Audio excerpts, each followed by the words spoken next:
It was 6:30 on a Friday evening in Chicago. Most doctors were heading home after a long week, heading to nice dinners, comfortable houses, warm beds, and safe neighborhoods. But Dr. David Morrison wasn't heading home. He was heading to the South Side, to the projects, to Englewood, one of the most dangerous neighborhoods in Chicago, where gunshots were more common than sirens, where poverty wasn't just a statistic, it was a way of life, where people lived and died without ever seeing a doctor because they couldn't afford one, because clinics wouldn't come there, because society had decided they didn't matter. But David Morrison had decided differently. For the past 12 years, every Friday and Saturday night, while other doctors relaxed, David drove his 15-year-old Honda Civic into the projects and set up a makeshift clinic in an abandoned community center. No appointment needed, no insurance required, no payment expected, just medicine, just care, just a doctor who refused to let anyone be invisible. And before we dive into this story that will change how you see what it means to serve, I need you to do something. Tell me in the comments which city you're watching from. Type it right now. And hit that like button because it helps this story reach people who need to hear it. And if you haven't subscribed yet, do it now, because every week we bring you stories of real heroes, people doing extraordinary things in ordinary circumstances, heroes that society overlooks until their impact becomes impossible to ignore. Now let me tell you about the doctor who chose the forgotten over the fortunate. David Morrison was 48 years old, graduate of Northwestern University Medical School, board certified in family medicine. He could have had any job he wanted, could have opened a practice in the wealthy suburbs, could have worked at one of Chicago's prestigious hospitals, could have made $500,000 a year treating people who had excellent insurance and could pay out of pocket. His classmates had done exactly that. They lived in Naperville and Oak Park, drove Mercedes and BMWs, sent their kids to private schools, took vacations to Europe. They were successful by every measure that society values. But David had chosen a different path. He worked at Cook County Hospital during the week, made a decent salary, nothing spectacular, lived in a modest 2-bedroom apartment in Rogers Park, drove a Honda with 200,000 miles on it, and every Friday and Saturday night, he packed his car with medical supplies and drove to the South Side, to the projects, to the people everyone else had forgotten. David Morrison grew up in Evanston, an affluent suburb just north of Chicago. His father was a lawyer. His mother was a professor. He had gone to good schools, had every advantage, never knew what it meant to be poor or hungry or desperate. Medical school was paid for. His future was secure. But in his third year of medical school, during his clinical rotations, David was assigned to Cook County Hospital, and that's where he met Marcus. Marcus Johnson, 8 years old, brought in by his grandmother because he'd been coughing for 3 weeks.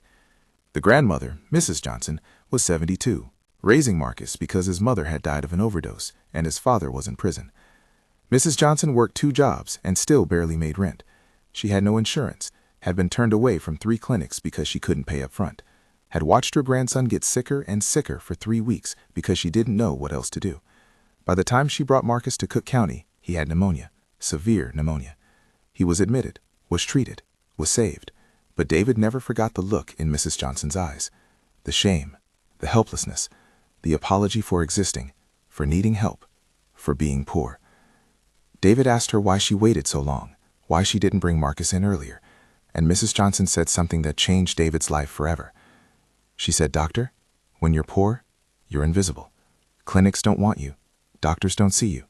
You learn to suffer quietly because nobody cares anyway. I brought Marcus here because this hospital can't turn us away. But it took me 3 weeks to get the courage because even here, I feel like a burden, like we don't deserve help because we can't pay for it."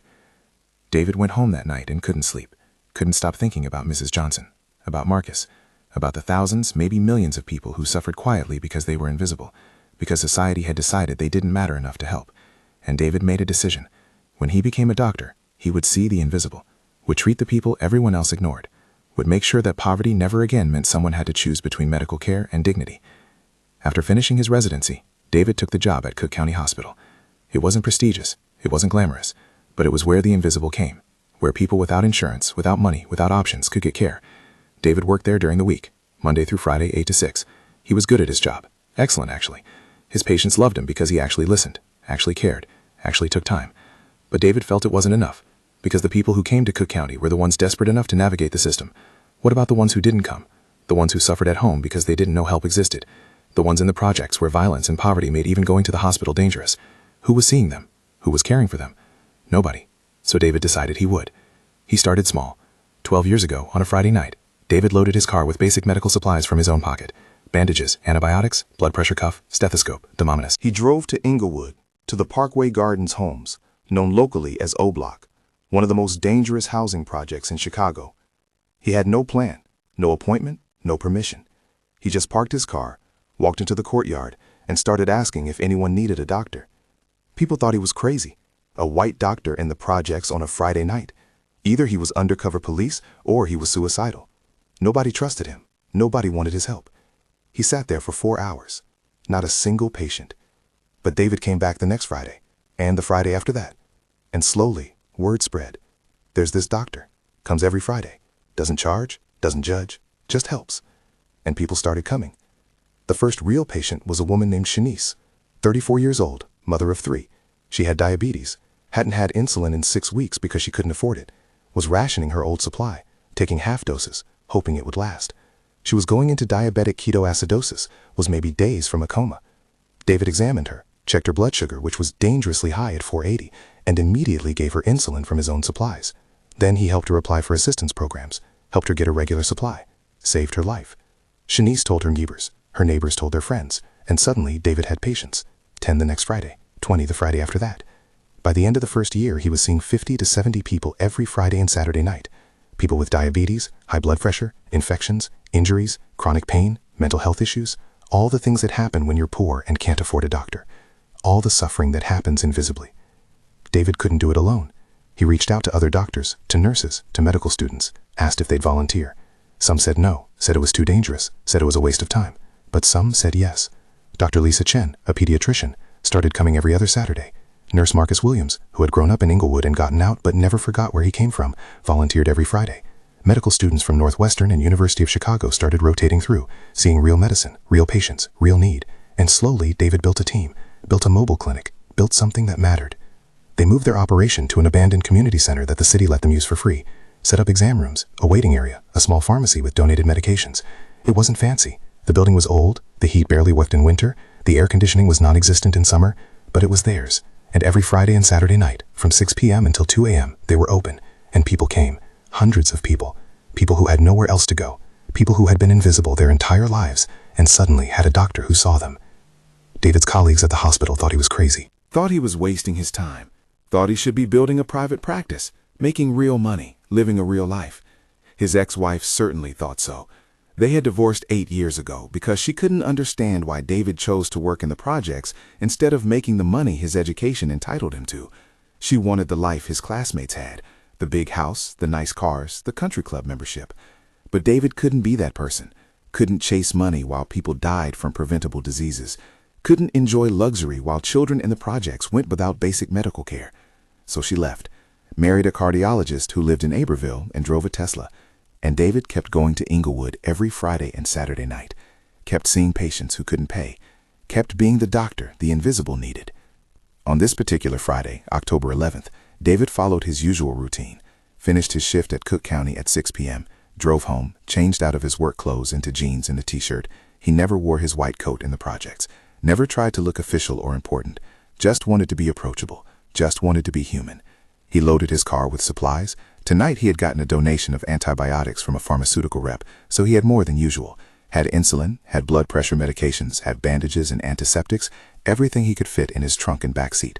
By 7:15 he was on the road, driving south on the Dan Ryan Expressway, watching the skyline of downtown fade behind him, watching the neighborhoods get poorer, the buildings more run down, the streets more dangerous.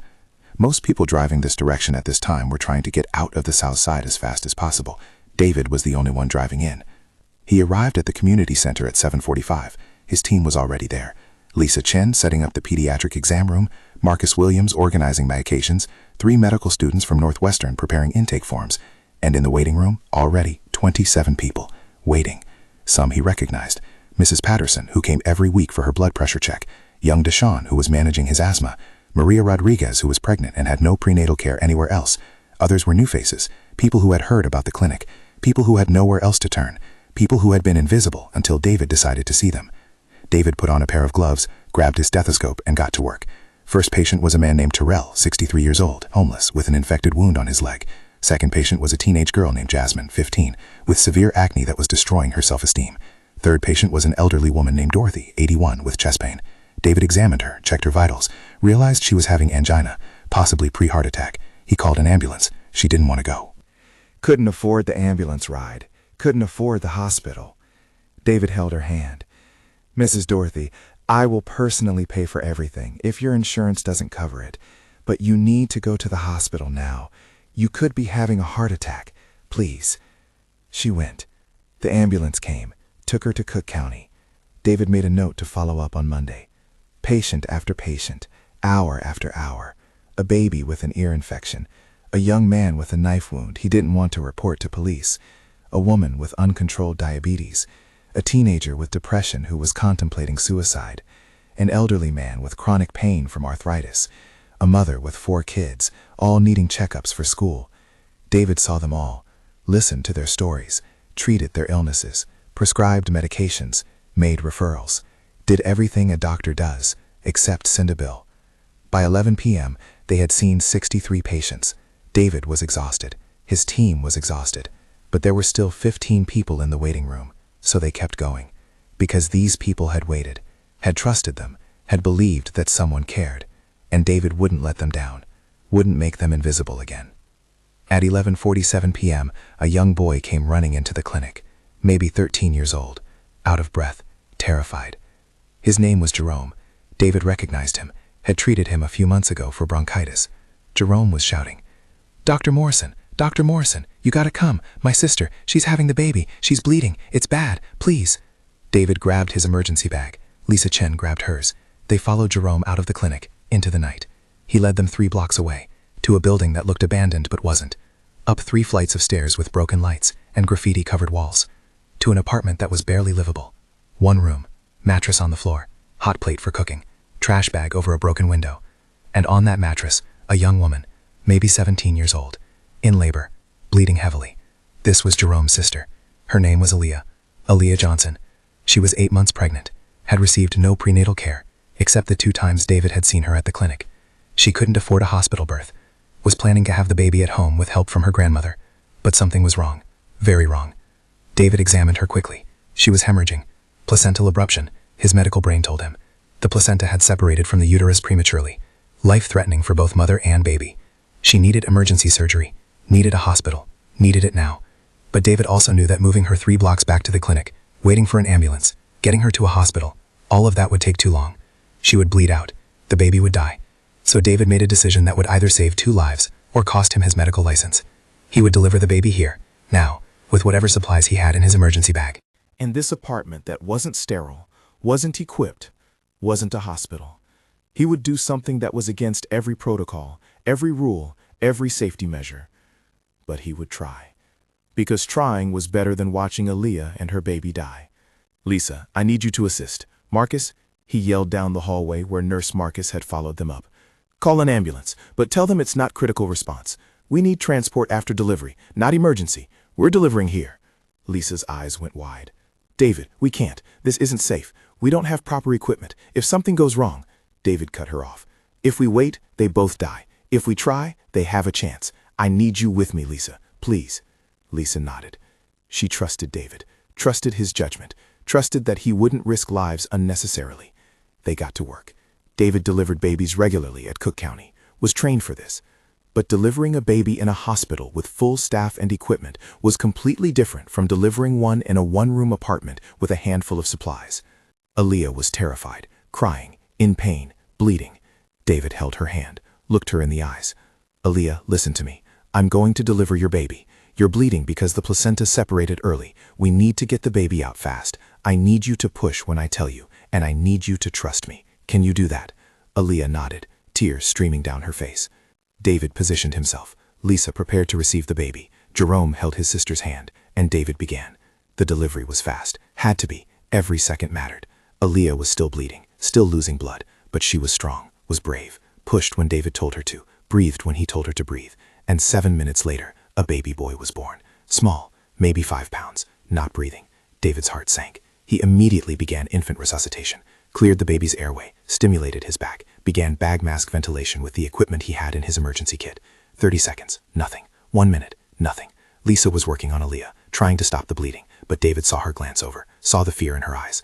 1 minute, 30 seconds. David kept going, kept breathing for the baby, kept trying, kept refusing to give up. And then, finally, a gasp, a cry. The baby was breathing, was alive, was pink instead of blue. David handed him to Lisa, who wrapped him in the cleanest towel they could find. The baby boy, born in a one-room apartment in the projects, against all odds, was alive. But Aaliyah was still bleeding. David worked quickly, delivered the placenta, massaged the uterus to help it contract, gave her medication from his back to stop the hemorrhaging. And slowly, agonizingly slowly, the bleeding decreased, stopped. Aaliyah was weak, pale from blood loss, but stable. She would need a transfusion, would need follow-up care, but she was alive. David sat back on his heels, exhausted, shaking from adrenaline. Lisa looked at him. That was insane. That was the most insane thing I've ever seen, and the most amazing. David smiled weakly. That's just Friday night in Englewood. The ambulance arrived 15 minutes later, took Aaliyah and her baby to Cook County Hospital. David accompanied them, made sure they were admitted, made sure they received proper care, made sure the hospital knew these were his patients, and he would cover any costs not covered by emergency Medicaid. He stayed until 3 in the morning, until he knew both mother and baby were stable. Then he drove home, fell into bed, and slept for 4 hours before getting up to do it all over again on Saturday night. The story of Aaliyah's delivery spread through Englewood like wildfire. The doctor who delivered a baby in the projects, who saved a mother and child who would have died without him, who risked everything to help people nobody else cared about. More people started coming to the clinic. 75 patients a night, then 90, then over 100. David and his team couldn't keep up. They needed more doctors, more nurses, more supplies, more space, more everything. David started fundraising, wrote grant applications, reached out to medical schools, reached out to pharmaceutical companies for donations, reached out to anyone who would listen, and slowly people responded. Northwestern Medical School agreed to make the clinic an official rotation site. Medical students could earn credit volunteering there. Pharmaceutical companies donated medications. Regular hospitals donated old equipment that was still functional. The community center got renovated, got heat, got air conditioning, got proper exam rooms. What started as one doctor with a bag of supplies had become a real clinic, a clinic that served over 5,000 patients a year, all free of charge, all without insurance requirements. All because David Morrison refused to let anyone be invisible. But David paid a price. He was exhausted, constantly, working 60 hours a week at Cook County, then another 20 hours on weekends at the clinic. He had no social life, no hobbies, no time for anything except medicine. His friends worried about him. His colleagues told him he was burning out, that he needed to slow down, to take care of himself. But David couldn't, because every time he thought about slowing down, he thought about Aaliyah, about Marcus Johnson from 12 years ago, about Mrs. Johnson who felt like a burden for being poor, about all the people who were invisible. And he kept going. Then, 3 years ago, David collapsed, right there in the clinic on a Friday night. Heart palpitations, severe dehydration, exhaustion. He was taken to Cook County, to his own hospital, and his colleagues surrounded him. David, you can't keep doing this. You're killing yourself. You need to stop, or at least cut back. David refused. These people need me. If I stop, who helps them? His friend, Dr. Richard Chin, who had been his classmate in medical school, sat down next to his hospital bed. David, you've saved thousands of lives. Thousands. You've done more good than most doctors do in a lifetime. But you can't save everyone. And you can't help anyone if you're dead. Let us help you. Let us share the load. That conversation changed things. David realized Richard was right. He couldn't do it alone, couldn't save everyone by himself. So he started delegating, started training other doctors to run the clinic, started building a real organization. They incorporated as a nonprofit, applied for grants, hired a part-time administrator, recruited more volunteer doctors and nurses. And slowly, the clinic became bigger than David, became something sustainable, something that would exist even when David couldn't be there every single night. They renamed it the Englewood Community Health Clinic, set up a board of directors, created systems and protocols, expanded to 3 nights a week, then 4, then 5, added mental health services, added addiction counseling, added social services to help people navigate insurance, housing, food assistance.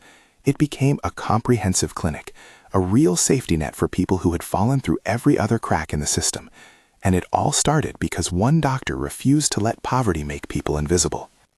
Today, 15 years after David first drove to Englewood with a bag of supplies, the clinic serves over 12,000 patients a year, has a staff of 35 people, including 5 full-time doctors, 12 nurses, and a team of social workers and counselors. It operates 6 days a week, has a mobile unit that goes to other neighborhoods, has partnerships with hospitals for referrals and specialized care, and it's all still free, still doesn't require insurance, still sees anyone who walks through the door. David is now the medical director, works 3 nights a week at the clinic and 3 days a week at Cook County. At 51 years old, he finally found some balance, finally learned to share the mission. But he never forgot why he started, never forgot Marcus Johnson, never forgot Aaliyah, never forgot that every patient he sees is someone who might have been invisible to everyone else.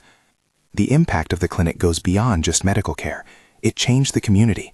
Violent crime in the immediate area around the clinic dropped by 40% because people who are healthy, who have hope, who feel seen, are less likely to turn to violence. Infant mortality dropped. Diabetes-related complications dropped, preventable deaths dropped. The clinic proved something that society often ignores, that healthcare is a human right, not a privilege, that people don't choose to be poor, that access to a doctor shouldn't depend on your bank account, that invisible people deserve to be seen.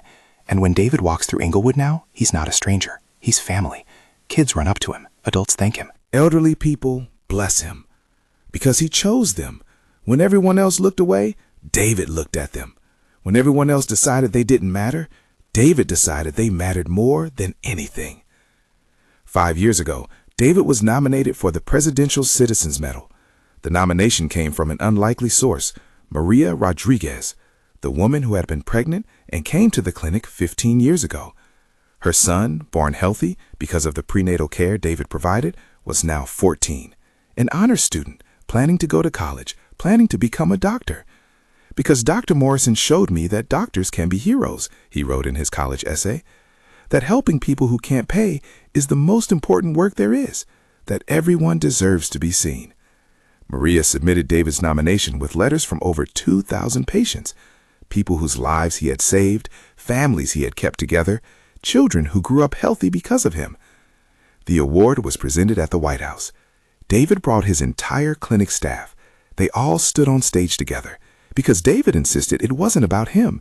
It was about what happens when a community decides to care for itself, when doctors decide medicine is about people, not profit, when invisible people finally get seen. At the ceremony, David was asked to speak. He stood at the podium, looked at the audience of politicians and dignitaries and important people, and he said this: "I didn't do anything special. I just went to where the need was, where the people were suffering, where society had decided it was too dangerous, too poor, too broken to bother with. And I brought medicine, brought care, brought the message that everyone matters, that poverty doesn't make you invisible, that everyone deserves dignity, that healthcare is a human right. And you know what I found? I found that the people society calls invisible are the strongest people I've ever met. Single mothers working 3 jobs to feed their kids, elderly people surviving on $400 a month Social Security, teenagers trying to stay in school while living in war zones. These people aren't invisible because they're weak. They're invisible because society doesn't want to see them, doesn't want to acknowledge that this is how millions of Americans live. But I see them, my team sees them, and we will keep seeing them, keep treating them, keep fighting for them. Because that's what medicine is supposed to be. Not a business, but a calling, a commitment to serve everyone, especially those who can't afford to pay.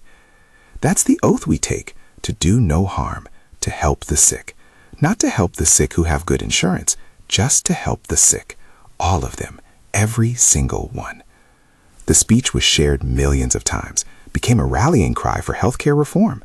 Medical schools started teaching it, using David's clinic as a model for community medicine, showing students that the most rewarding career isn't always the most profitable one. That serving the invisible can be the most visible impact you ever make. And donations poured in. The clinic's annual budget went from $200,000 to over $3 million. They expanded, opened a second location in Austin, another Southside neighborhood, then a third in North Lawndale, replicated the model. Free care, no insurance required. See anyone who walks in. Each clinic staffed by volunteers and a few paid employees. Each clinic saving thousands of lives a year. Each clinic making the invisible visible.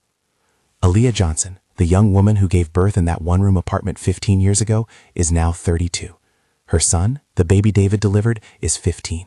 His name is David Jr., named after the doctor who saved his life. Aaliyah went back to school, got her GED, became a nurse, and now she works at the Englewood Community Health Clinic, works alongside the man who saved her and her son, gives back to the community that never gave up on her. She tells every patient she meets about that night, about how Dr. Morrison delivered her baby with nothing but basic supplies and absolute determination, about how he refused to let them die just because they were poor, about how he saw them when they were invisible to everyone else. And she tells them, "You matter. You're not invisible. You deserve care. You deserve dignity. You deserve to be seen." That's what Dr. Morrison taught me, and that's what I'll teach you. Jerome, Aaliyah's younger brother who ran to the clinic that night, is now 28. He became a paramedic, inspired by David, inspired by the night he watched a doctor do the impossible, save his sister and nephew when everything said they would die. Jerome works on the South Side, responds to emergencies in the projects, and every time he saves a life, he thinks of David Morrison, thinks about how one person who refuses to look away can change everything, how one person who chooses to see the invisible can create ripples that never stop spreading. Jerome has saved over 300 lives in his 8 years as a paramedic, and he credits every single one to the example David set. The example that saving lives isn't about having the best equipment or the biggest hospital. It's about caring enough to try, about refusing to give up, about seeing humanity in everyone. Marcus Johnson, the 8-year-old boy with pneumonia who started David's journey, is now 31. He became a doctor, went to Northwestern, David's alma mater, did his residency at Cook County, and now he works full-time at the Englewood Community Health Clinic. Came full circle, from the patient whose suffering changed a medical student's life to the doctor carrying on that legacy. Marcus still remembers being in the hospital at 8 years old, remembers his grandmother's shame, remembers feeling like they were a burden, and he remembers the young medical student who sat with them, who talked to his grandmother like she mattered. Who looked at Marcus like he was important? That was Dr. Morrison. And 23 years later, Marcus is doing the same thing, seeing the invisible, treating the forgotten, making sure no child ever feels like a burden for being poor and sick. The Englewood Community Health Clinic now trains over 200 medical students a year. Students from Northwestern, University of Chicago, Rush University. They come expecting to learn clinical skills. They leave learning something more important. They learn that medicine is about humanity, that the most important thing you can give a patient isn't a prescription. It's attention, respect, the message that they matter, that they're seen.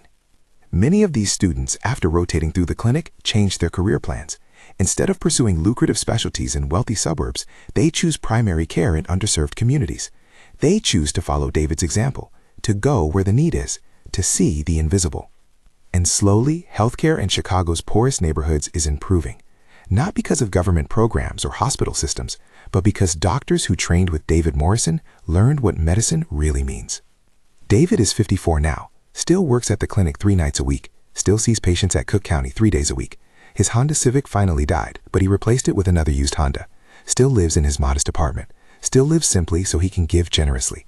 He could retire, could finally take that vacation, could finally rest, but he doesn't want to. Because for David, this isn't work. It's purpose. It's meaning. It's the reason he became a doctor. Not to make money, not to have status, but to help people, especially people who can't help themselves, especially people who society has decided aren't worth helping. Those are the people David will serve until his last breath, because they're not invisible to him. They never were, they never will be. And now I come back to you, who is listening to this story. Leave in the comments which city you're watching from. Hit that like button if this story moved you, if it changed how you see what it means to serve, what it means to use your skills for good instead of profit. And subscribe to this channel because we share stories like this every week, stories of real heroes, stories that remind us that the most important work often happens in the places society doesn't want to look, that the invisible people in our communities deserve to be seen, that one person who refuses to look away can change thousands of lives. Because after this story, you'll never think about healthcare the same way. You'll never accept that poverty should determine whether someone lives or dies. You'll never be able to unsee the invisible. And maybe, just maybe, you'll be inspired to find your own way to serve, to use whatever gifts you have to help people who need it most, to go where others won't go, to see who others won't see.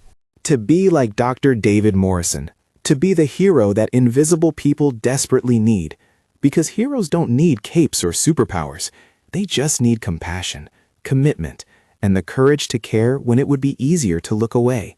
That's what David Morrison did. That's what you can do too. Start today. Start now. See the invisible and change everything.